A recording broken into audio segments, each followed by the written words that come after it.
मी जेव्हा मेडिकल कॉलेजला गेलो तेव्हा 12वीत अभ्यास करणे किंवा फार जी 150 पोरं होती ती 11वीच्या दिवाळीपासून सुरुवात करायची, तेवढं तुम्हाला मेडिकल कॉलेजमध्ये जाण्यासाठी पुरेसं होतं. आता तुम्हाला ती सुरुवात इयत्ता 8वीत करावी लागते. म्हणजे वर्षभराचा तो स्ट्रेस कदाचित सहन होत होता, तो जर आता 5 वर्षावर पोहोचणार असेल, 6 वर्षावर पोहोचणार असेल तर मोडणार न रे.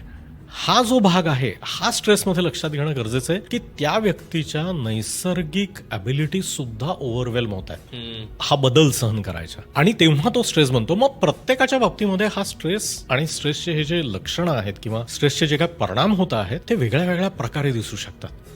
काही लोकांमध्ये ते डिप्रेशनच्या दिशेने जातील, काही लोकांमध्ये चिंता काळजीच्या दिशेने जातील. एखाद्या व्यक्तीमध्ये ज्याची जेनेटिक व्हल्नरेबिलिटी आहे त्याचा बायपोलर किंवा स्किझोफ्रेनिया सुद्धा तिथे ट्रिगर होऊ शकेल.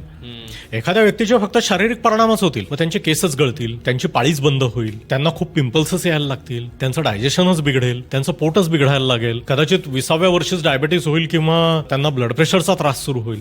सो अशा प्रकारचे शारीरिक सुद्धा त्यामध्ये त्रास निर्माण होऊ शकतात. सो प्रत्येकाचा स्ट्रेस सहन करण्याचा किंवा त्या स्ट्रेसला सहन करणं हा चुकीचा शब्द, अकोमोडेट करण्याचं एक लिमिट असतं. ते कधी ना कधी ओव्हरवेल्म होऊ शकतं आणि त्यानंतर ते कशा प्रकारे आणि कुठे मोडतील हे प्रत्येकाचं स्वतःचं गणित वेगळं वेगळं असू शकतं. त्यातली मोडण्याची एक दिशा डिप्रेशन ही असू शकते.